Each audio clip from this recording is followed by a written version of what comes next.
Hello, this is Peter Collins with another sales tip for the professional salesperson. And I'm asking the question in this module, are you really making enough sales calls?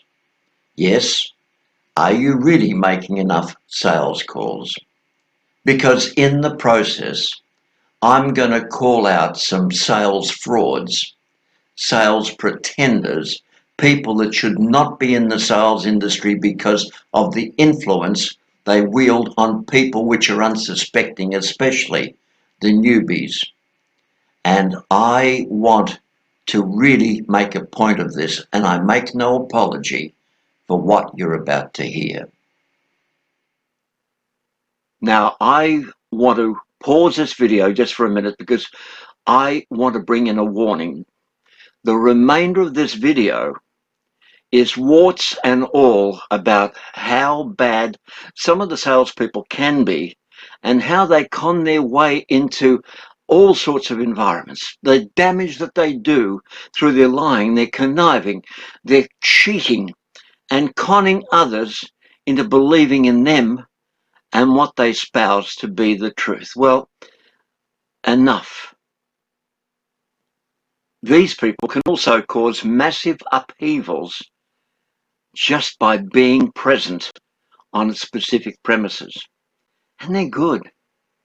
They convince you that they're extremely good, but their results also speak for themselves. And after a while, when they get found out, they simply disappear or they just move on.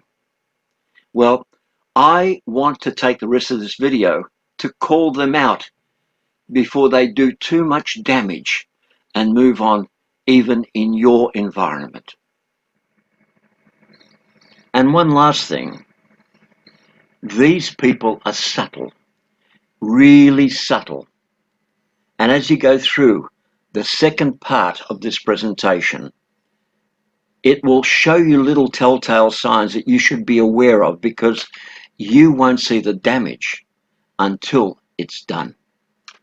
And one more thing, whenever confronted by a snake, and a lot of snakes can be very aggressive, you'll never see the underbelly of that snake until it's attacked you. Yes, the subject is, are you really making enough calls? You see, after more than half a century in sales, I sometimes think I've heard everything I'm going to hear. And then something comes out at me from left field. And this is one of those things. I've even had people tell me that they sell everyone they present. What? Now, from a personal point of view, I've won countless awards both nationally and internationally most of my selling life. And the best I could ever achieve over a prolonged period of time is to sell constantly at about 90% of the first calls I made. And to get that far and to do that, it required incredible discipline on my part and a lot of really hard work, not just for a little while, a month or two, or a year or two. I'm talking about decades. And in fact, I'd probably venture to say about a half a century or more. And with what I've just said, I mean incredibly hard work most of that time. So when somebody tells me that they sell everyone they present to, I quickly draw one of two conclusions. The first is that they're not making enough calls, and 2 calls a week for 2 sales is definitely not enough calls. And the second is, you may be calling on many people, but you only choose to present when you know there could be a sale there. And in the process, what you don't realize is that you're burning the majority of leads and the majority of people that could possibly have done well with that particular product or service. And yet, you've chosen not to let them have it. You've precluded them from something that could be important to their future existence as a company or as an individual. To me, both ways of selling are not acceptable. And as far as I'm concerned, in the professional field, you either sell effectively and sell professionally, or you should not be in sales. And the kindest thing that I can say to these type of people is that they're raving lunatics and should get out of sales immediately. Because people like you people are the ones that give the sales profession a bad name. So do everybody a favor, including you, and move on. You don't belong in sales, and that is fact. And you know what else?